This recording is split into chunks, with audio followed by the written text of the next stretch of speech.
Senhor esteja convosco. Proclamação do Evangelho de Jesus Cristo, segundo Lucas.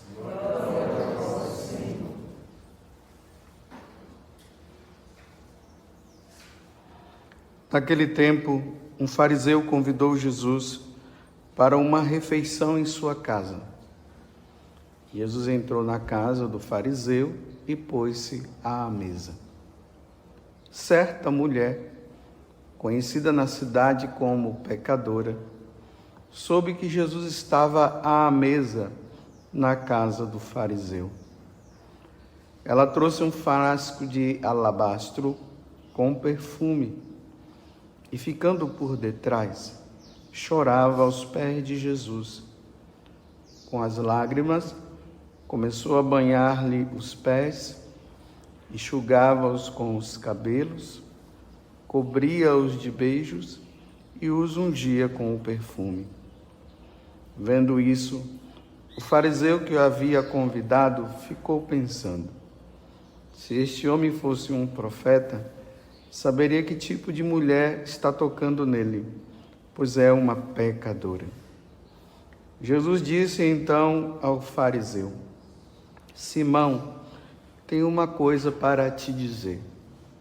Simão respondeu: fala, mestre. Certo credor tinha 2 devedores. Um lhe devia 500 moedas de prata e outro 50. Como não tivessem com que pagar, o homem perdoou os 2. Qual deles o amará mais? Simão respondeu: acho que é aquele ao qual perdoou mais. Jesus lhe disse: tu julgastes corretamente. Então Jesus virou-se para a mulher e disse a Simão: estás vendo esta mulher? Quando entrei em tua casa, tu não me oferecestes água para lavar os pés. Ela, porém, banhou meus pés com lágrimas e enxugou-os com os cabelos.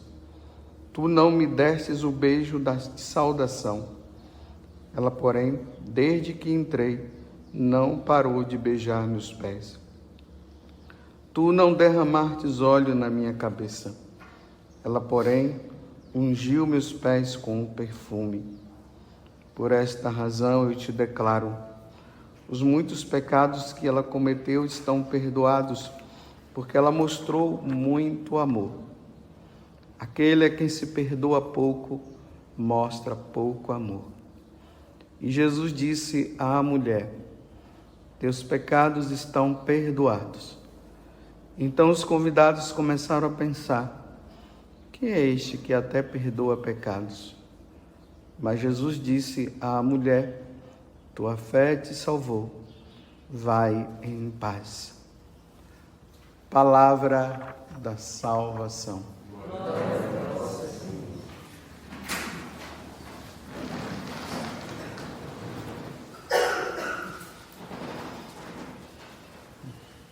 Continuamos essa caminhada agora com o Evangelho de São Lucas, aonde Jesus ele vai nos ensinando como é que nós devemos viver a nossa vida de caminhada aqui na Terra. Hoje nós nos deparamos com essa mulher pecadora que, na doutrina católica, os santos padres destacam ela como Maria Madalena. Sempre que vocês estiverem lendo assim alguma coisa, por exemplo, que Santo Agostinho fala, ele vai dizer: era Maria Madalena. São Tomás de Aquino vai dizer Maria Madalena, porque aqui não está dizendo o nome dela, mas a igreja traz como a Maria Madalena. Então, se a igreja fala, não vamos discutir se era ou não era, porque também isso não é mais o importante aqui. Só fiz essa introdução, para nós compreendermos melhor. Então, Jesus aqui está falando de quem amou mais, de quem amou menos, de quem pecou mais e quem pecou menos. Então, quando Jesus faz a comparação, né? Olha, Simão, tem uma coisa para te dizer. Certo credor tinha 2 devedores. Olha, ele está fazendo uma comparação entre essa mulher e o próprio fariseu. A mulher que pecou muito e o fariseu que provavelmente pecou menos. Mas todos 2 foram perdoados. Mas todas as vezes que nós demonstramos diante de Deus que nós pecamos e pedimos perdão, é preciso nós demonstrarmos com gestos que nós realmente estamos assim arrependidos das nossas faltas. Não é somente levantou meu braço para Jesus e diz agora eu sou de Jesus e simplesmente eu peço um perdão ali e acabou. Quem faz isso são os protestantes. Eu sempre trago aqui para vocês a questão dos protestantes, porque nós somos influenciados demais pelos protestantes. Hoje a gente se vê até os católicos buscando a espiritualidade protestante em vez de buscar a espiritualidade católica. Então vai lá, traz exemplos de protestantes em vez de trazer o exemplo da vida dos santos, né? Aí fica lá se aprofundando com os protestantes, eu li tal, porque o cara fez isso e fez aquilo. E a igreja nos dá, assim, o exemplo de tantos santos que realmente foram santos. Então, há uma influência no meio do catolicismo dos protestantes. E era para ser o contrário, né? Era para nós estarmos influenciando eles. E são eles que estão nos influenciando. Então, se é que nós podemos chamar de teologia protestante, sei lá, fala principalmente desses evangélicos, dos pentecostais, né? Na espiritualidade deles não existe esse negócio de reparação do pecado. Para eles é assim: ergui meus braços para Jesus. Deixei de ser católico, porque esse é o detalhe principal. Deixei de ser católico, pedi perdão a Deus e aceitei Jesus. Pronto, agora acabou. Agora eu me coloco numa atitude de dizer: agora, Jesus, está vendo como eu sou bonitinho? Eu levantei meu braço e eu tenho o Senhor como meu Salvador. Agora eu começo a pedir. Que agora Deus vai dar. E para nós católicos não é assim. A mulher, na verdade, ela está fazendo um gesto de que realmente ela se arrependeu dos pecados que ela cometeu, enquanto que o fariseu não deu demonstração nenhuma. Olha só, aí Jesus fala, né? Olha. Então Jesus virou-se para a mulher e disse: estás vendo esta mulher, a pecadora? Simão, olha, quando entrei na tua casa, tu não me oferecestes água para lavar os pés. Olha, não teve demonstração de amor nenhuma. Ela, porém, banhou meus pés com as lágrimas. Olha o que acontece com o pecador, quando ele reconhece que ele erra. Não é que agora tem que chegar lá com lágrimas de crocodilo, né? A dizer que só porque as lágrimas estão escorrendo aí, não é bem isso. É um arrependimento que brota lá de dentro. Então ela vai diante daquele que ela o ofendeu tantas vezes, entregando o corpo dela para tantos homens. O corpo que é corpo sagrado, que é para ser entregue ao esposo, ela entregou para tantos homens, levando tantos homens a pecar. Então agora ela chora com lágrimas. E aí, olha, imagine, mulher entende isso, né? enxugou os cabelos, né? Pegou as lágrimas correram nos pés de Jesus, depois ela enxugou com os cabelos. Imagina, né? A mulher que pega o cabelo lá, deve ter virado um negócio feio depois, né? Já estão até rindo, porque as mulheres entendem disso, nós homens, né? Ela pega, imagine, os pés de Jesus andando por aquelas ruas não asfaltadas, cheias de poeira. Então ela pega o cabelo dela e limpa, enxuga. Ficou sujo o cabelo dela. Aí ela pega o perfume, né? Não, ela porém banhou os pés com as lágrimas e enxugou com os cabelos. Tu não me destes o beijo de saudação. Ela, porém, desde que entrou, não parou de beijar meus pés. Imagina, né? A humilhação, olha. Ela se inclina, ela vai lá embaixo, ela se rebaixa. Ela fica beijando os pés dele. Olha, tu não derramastes o óleo na minha cabeça, ela porém ungiu meus pés com o perfume. Então, deve ter pego lá um perfume muito caro, e foi lá e começou, né, a ungir os pés dela. Demonstração de arrependimento. Reparando o mal. Ela está dizendo: Jesus, olha, eu me humilho, me perdoa, tantas coisas que eu fiz, tantos males, eu estou reparando agora, então eu te amo, Jesus. No fundo ela está dizendo: eu te amo, eu não quero mais fazer isso, me perdoa. E a humilhação, e ainda mais no meio daquele bando de homens que estavam ali, que provavelmente muitos deles, né, devem ter usado ela também, né? E agora, diante da comunidade que está ali, ela faz esse gesto. Alguns deles devem ter até feito assim com a cabeça, na atitude de negação, dizendo, dando agora uma de santinha. Humilhação. É por isso que todas as vezes quando nós nos confessamos, o sacerdote dá a penitência, é a reparação do mal feito. Nós vamos ver, nós estamos aqui agora no capítulo 7, né, de São Lucas. Daqui a alguns dias nós vamos parar lá no capítulo 19 e nós vamos ver o gesto de reparação de Zaqueu.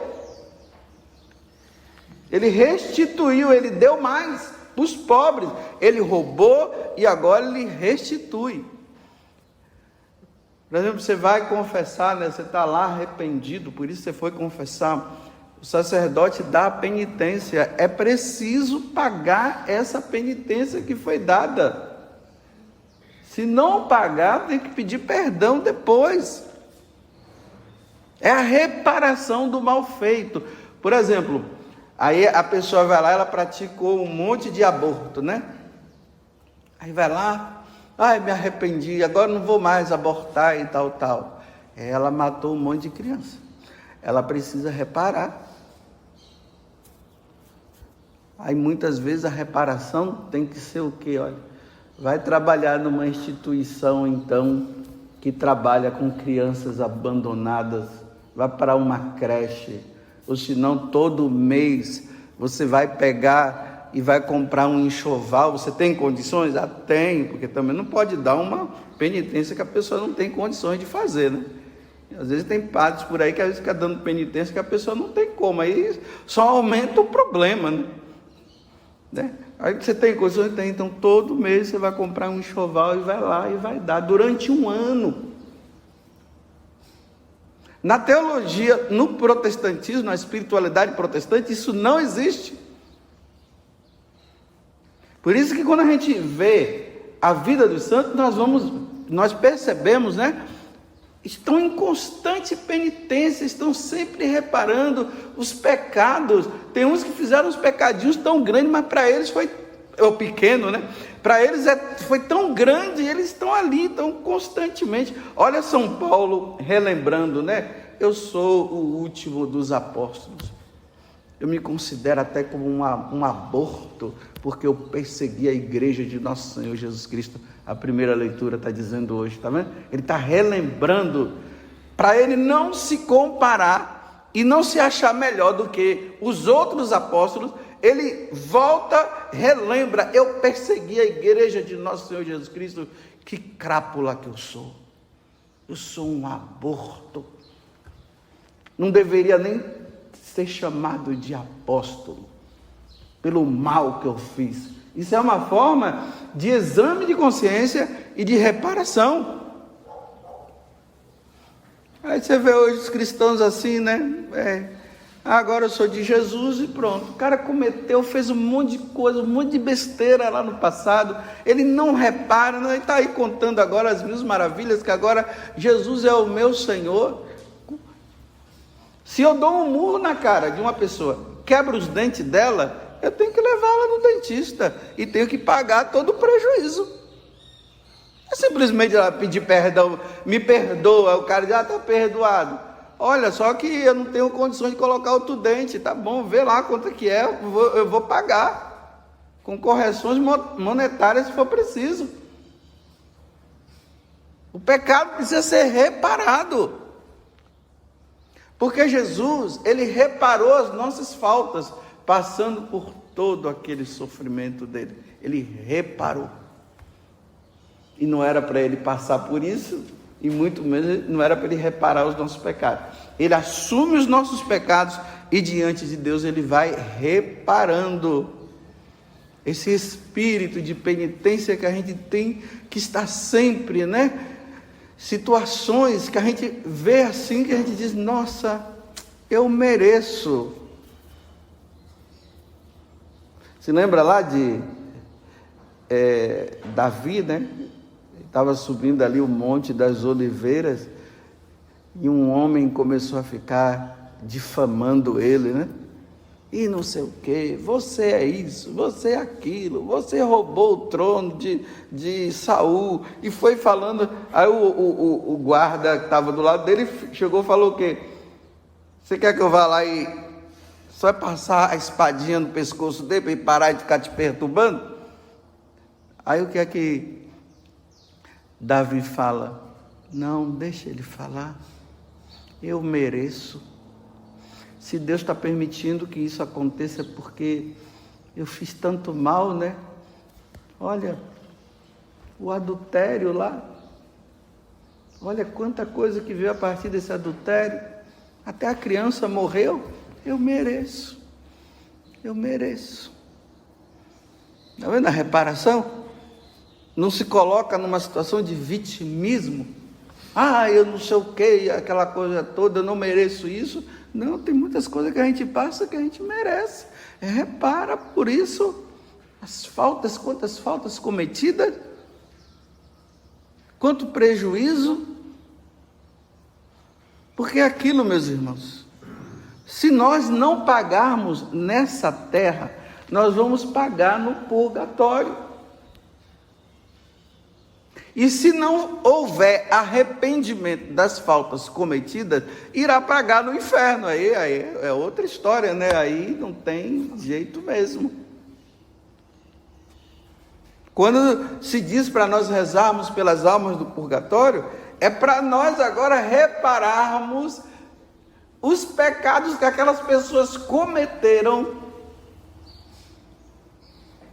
e que elas não repararam aqui. E elas não têm como reparar lá, para diminuir o tempo dela, porque lá é uma reparação que pode durar até a vida toda, ou até Jesus voltar, até o dia do juízo final. Então, como elas não podem fazer mais nada por elas, aí nós vamos fazendo aqui por elas. Aí suportamos uma coisa, suportamos outra. Fazemos isso, fazemos aquilo. Olha Santo Inácio de Loyola, né, que agora é o que eu estou lendo, né? Quantas vezes ele dizia, ele saía pela cidade pedindo a Deus que as pessoas o humilhassem pelos pecados que ele havia cometido, olha, e que já tinha sido perdoado, mas que ele estava reparando. Então, quando alguém o humilhava, ele era de uma família nobre. Então, o que foi que ele fez? Ele não dizia o nome dele, andava pela rua mendigando, embora ele não precisasse. Pegava, pedia comida, pedia um pedaço de pão aqui, pedia outro pedaço de pão lá. Quando as pessoas não davam e o humilhavam, teve uma mulher que o humilhou, dizendo seu vagabundo, e foi falando um monte de coisa. Se ela soubesse quem é que ela estava falando de vagabundo, que era Inácio de Loyola, da família dos Loyola. Falar o nome Loyola, todo mundo já se ajoelhava. E a mulher humilhou ela. Aí no final ele olhou para ela e disse assim, olhou para ela não, ela abaixou a cabeça e disse assim, eu mereço, minha senhora, é isso mesmo. A senhora falou a verdade, eu sou tudo isso que a senhora falou. Muito obrigado. Aí fez uma reverência assim para ela, né? Aquela reverência assim, a vênia, e foi embora. Aí a mulher, depois, refletindo o gesto daquele homem, nossa, eu fui tão má com aquele homem.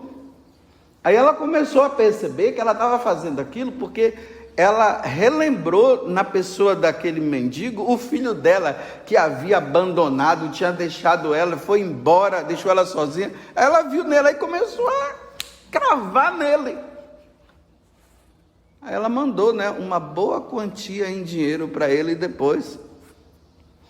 Mas ele não queria dinheiro, ele queria, era um pedaço de pão, um pão. Aí ele pega o dinheiro e dá para os outros pobres. Ele queria pão, ele não queria o dinheiro. Então a pergunta que eu deixo para você, dentro dessa sua espiritualidade, dentro dessa vida, você tem feito realmente as devidas penitências? Você tem mostrado amor a Jesus Cristo nesse sentido? Senhor, olha, eu deveria ter te amado, mas eu não te amei. Eu repito, não é vitimismo, é reconhecimento diante de um Deus que é tão bom, que nos deu a vida, que nos quer perto dele, e que nós, na verdade, nós agimos, às vezes, nós somos tão mal educados, né? Às vezes numa fila, aí fica lá gritando, não sei o quê, fica quieto, reza um terço. Fica aquelas buscas de direitos, né? Às vezes o pessoal fica falando aqui no santuário que isso deve acontecer também em muitas igrejas, né? Tem uns lugares lá que tá para a pessoa sentar, né? Aí tem os responsáveis lá. Aí o responsável, olha, você vai sentar ali. Não, eu não quero sentar ali. Senta ali, pelo amor de Deus. Fica criando problema. Porque ainda mais quando se trata de nós, né? Porque nós achamos que nós temos os direitos, né? Não, eu vou sentar lá. Não, mas é para você sentar ali. Aí pronto, faz o outro pecar. Peca também, assiste a missa agora com tanta raiva no coração, porque está dizendo que o outro acabou, era só sentar. É simples. E é bom sentar no lugar que você não queria sentar, porque é motivo de oferecimento. Mas a gente vai criando problema aqui e acolá. E depois a gente vai para a mesa da comunhão, né? Com aquele ar de tanta piedade diante de nosso Senhor Jesus Cristo, aquela piedade, sim, mas já detonou uns 5, já destruiu uns 4 ou 5 lá atrás, e depois nem reconhece, e depois ainda passa erguendo a cabeça de orgulhoso, né? E dizendo assim, faz assim, ó, balança a cabeça para dizer assim, eu sentei lá mesmo, ponto final. Ah, que vantagem. Ganhou o que com isso? Nada. Que Deus nos dê a graça de nós reconhecermos quem nós somos. O Simão, ele não reconheceu. Ele não fez um gesto sequer. Mas a mulher, ela sabia bem. Olha quantos homens ela levou ao prejuízo, né? Quantos homens ela levou ao adultério. Quantas famílias ela deve ter desfeita. E agora ela estava ali reconhecendo: ai, Senhor, se o Senhor não me ajudar, quem irá me ajudar? Louvado seja nosso Senhor Jesus Cristo e a nossa Mãe Maria Santíssima.